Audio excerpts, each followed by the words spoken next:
सत श्री अकाल दोस्तों, Sukhmani immigration services Brampton Canada तो मैं सतविंदर भाटिया तुहाडा इस वीडियो स्वागत करना वा। मैं regulated and licensed Canadian immigration consultant हाँ। अज बहुत ही एक्साइटेड हाँ क्योंकि ब्रेकिंग न्यूज़ लैके आया तुहाडे वास्ते। अज एक एक्सप्रैस एंट्री का ड्रॉ होया है और वो ड्रॉ जिहड़ा है कोई छोटा मोटा ड्रॉ नहीं है, रिकॉर्ड ब्रेकिंग ड्रॉ है।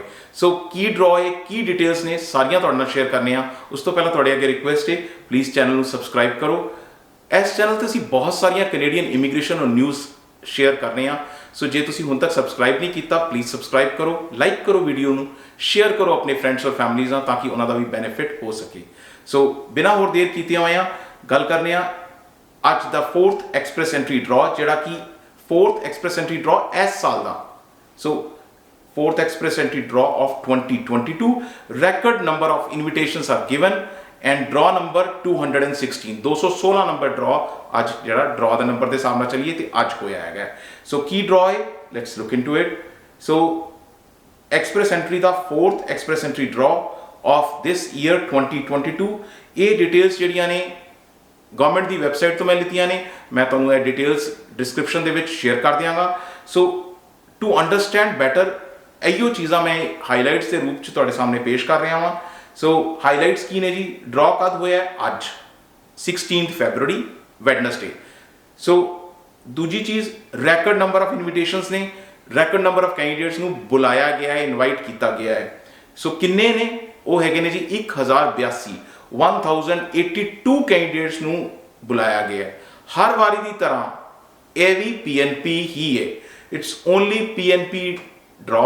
सो FSW या CEC या होर किसी को नहीं बुलाया गया, सिर्फ PNP कैंडिडेट्स नूं ही बुलाया गया है और यह सिलसिला पिछले 12 ड्रॉ तो चलता आ रहा है लगातार। सो अगे गल करने आ, CRS स्कोर जिहड़ा है 710 710 CRS स्कोर है। टाई ब्रेकिंग रूल जिहड़ा अक्टूबर 7 2021 का लग्या है। सो मैथमेटिक्स जो कि मैं हर बारी तुहानूं कहना, please do your maths. CRS cut off score जिहड़ा जी इस बारी कितना है 710 और PNP की वजह नाल किन्ने पॉइंट मिलते हैं 600। सो अगर तुसी 600 पॉइंट्स हटा लो तो जिहड़े कैंडिडेट का स्कोर 110 सी वो भी क्वालीफाई कर गया। सो सोचो 110 स्कोर वाला कैंडिडेट CRS स्कोर वाला भी क्वालीफाई कर गया, क्यों? Because of PNP। सो ये चीज़ां तुसी देखनियां ने, ये तुहाडी मैथ से तुसी खुद करनी है। अगे चलने हैं पास्ट 13 ड्रॉस। सो ये डेटा अगेन मैं गवर्नमेंट की वैबसाइट तो लिता हुआ डेटा है। सो ऑलवेज मैं डेटा नूं पूरा बैकअप करके तुहानूं इन्फॉर्मेशन देना वा। ये डेटा जिहड़ा है मैं डिस्क्रिप्शन दे विच तुहाडे नाल यह लिंक शेयर कर दियांगा। ड्रॉ नंबर 216 होया है और यह लगातार PNP ड्रॉज ने 14 सितंबर 2021 नूं CEC ड्रॉ होया सी। उस तो बाद CEC का कोई ड्रॉ नहीं होया, FSW का तो पता ही नहीं कि पिछले सवा साल 1.5 साल तक कोई ड्रॉ नहीं होया। सो इहो ग्राफिकल रिप्रेजेंटेशन है सेम चीज़ दी, ताकि ईजीली समझ आ सके। ग्राफ के रस्ते जरा चीज़ ईजीली कैच हो जाती हैगी। सो 710 710 तुसी देख रहे हो, लास्ट जिहड़ा बार है 710 16 फरवरी नूं ड्रॉ होया है और पूरे दे पूरे ब्लू लाइन्स जिहड़े ब्लू बार्स ने वो तुहानूं दिखाई दे रही ने, बिकॉज दे आर PNP। जिहड़ा ग्रीन वाला है वो CEC का ड्रॉ सी, उस तो बाद CEC का भी कोई ड्रॉ नहीं होया। सो ये 13 ड्रॉ का डेटा मैं तुहाडे सामने ग्राफिकल रिप्रेजेंटेशन च प्रेजेंट कर रहा हाँ। अगे गल करने कि ITA आ गया। जिन्होंने लोगों को ITA आया है, कंग्रेचुलेशनस, बहुत मुबारक। तो करना की है ITA आने तो बाद, ITA की है invitation to apply. So invitation to apply कोई वीज़ा ऑफिसर तुहानूं नहीं देंदा, ऑटो जनरेटेड है। मैं पहले भी यह गल दस चुका हाँ। सो ऑटो जनरेटेड है बेस्ड ऑन तुहाडी एक्सप्रैस एंट्री प्रोफाइल जिहड़ी है तुसी जो पाई हुई है। उस तो अगर तुहानूं ITA आंदा है तो तुहाडे कोल चॉइस की ने।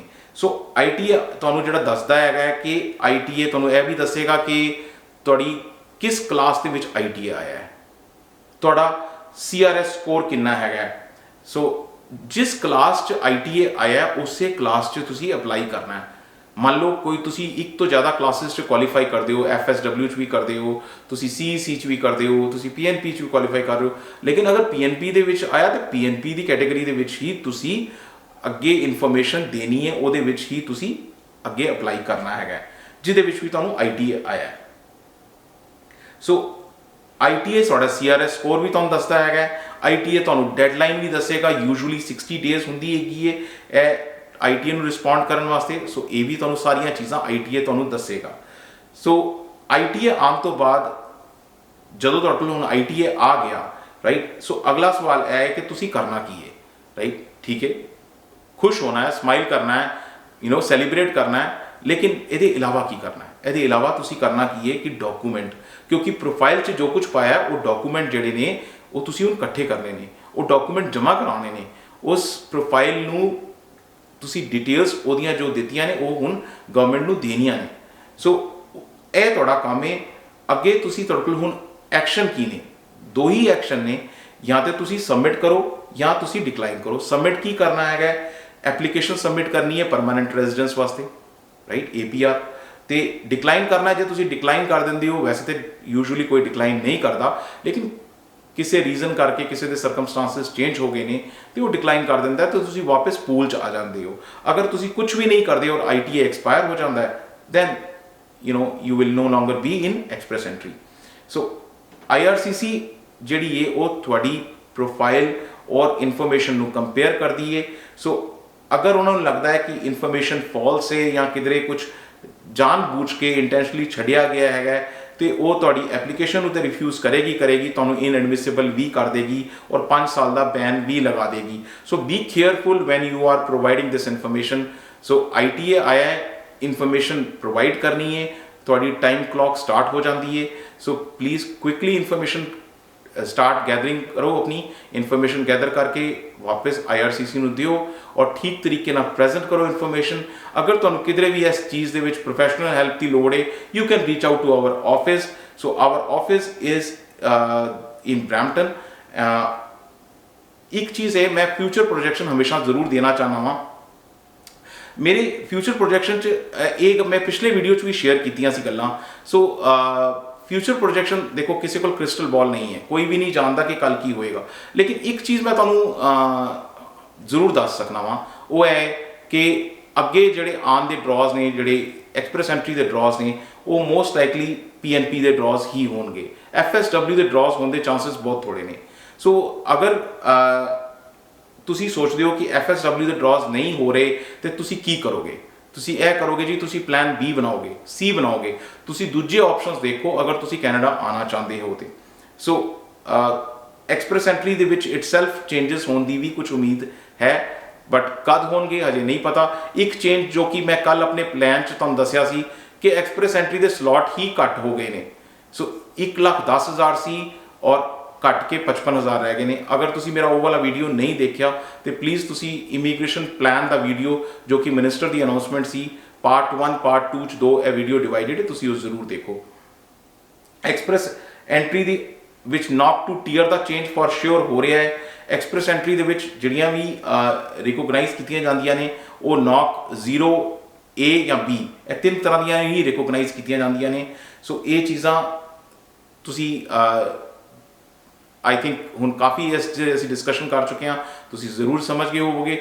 ਅਗਰ ਤੁਹਾਨੂੰ ਕਿਸੇ ਜਗ੍ਹਾ ਤੇ ਫਿਰ ਵੀ ਲੋੜ ਹੈਗੀ ਹੈ, you can reach out to our office for professional advice which is in Brampton, or email ID or phone numbers ਵੀ ਇੱਥੇ ਲਿਖੇ ਹੋਏ ਨੇ।